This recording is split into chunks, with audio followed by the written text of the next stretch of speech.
Nay, nakita mo po yung cellphone ko? Nay, yung damit ko po, nilabhan mo ba? Nay, ano pong ulam?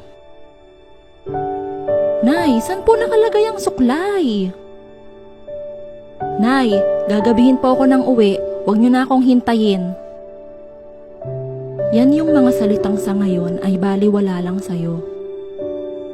Pero darating ang panahon, mamimiss mong sabihin.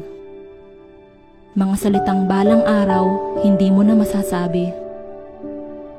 Ngayon kasi, nagigising ka sa ingay ng nanay mo. Maiinis ka pa minsan kasi ang daming utos. Pag magpapaalam kang gagala, madalas hindi ka papayagan. Tapos, konting malate ka lang ng uwi, magagalit na agad.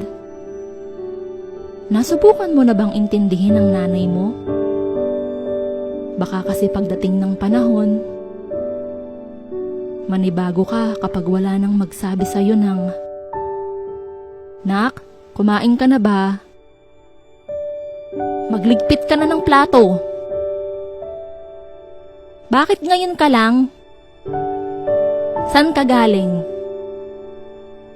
Anong oras ang uwi mo?" Ngayon kasi, parang wala lang sa'yo yan. Minsan nga, ikaw pa ang naninigaw sa nanay mo. Abalang-abala ka sa pagsi-cellphone. Hindi mo na siya halos pansinin. Mas may oras at mas updated ka pa sa buhay ng mga kaibigan mo.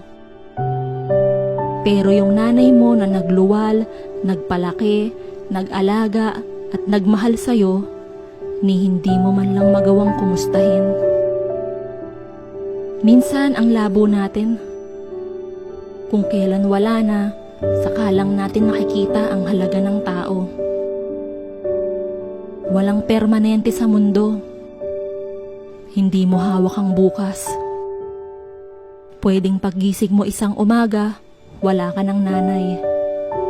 Sana bago pa mangyari yon, makita mo na ang halaga niya.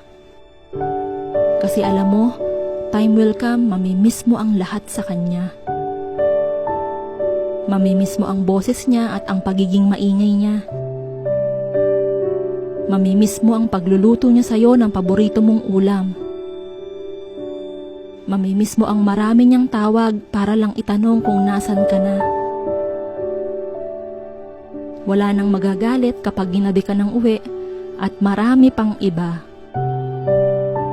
Kaya habang kasama mo pa ang nanay mo, pahalagahan mo siya. Huwag mo lang basta sabihin yung I love you.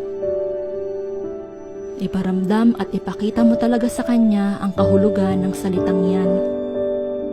Kasi darating ang panahon,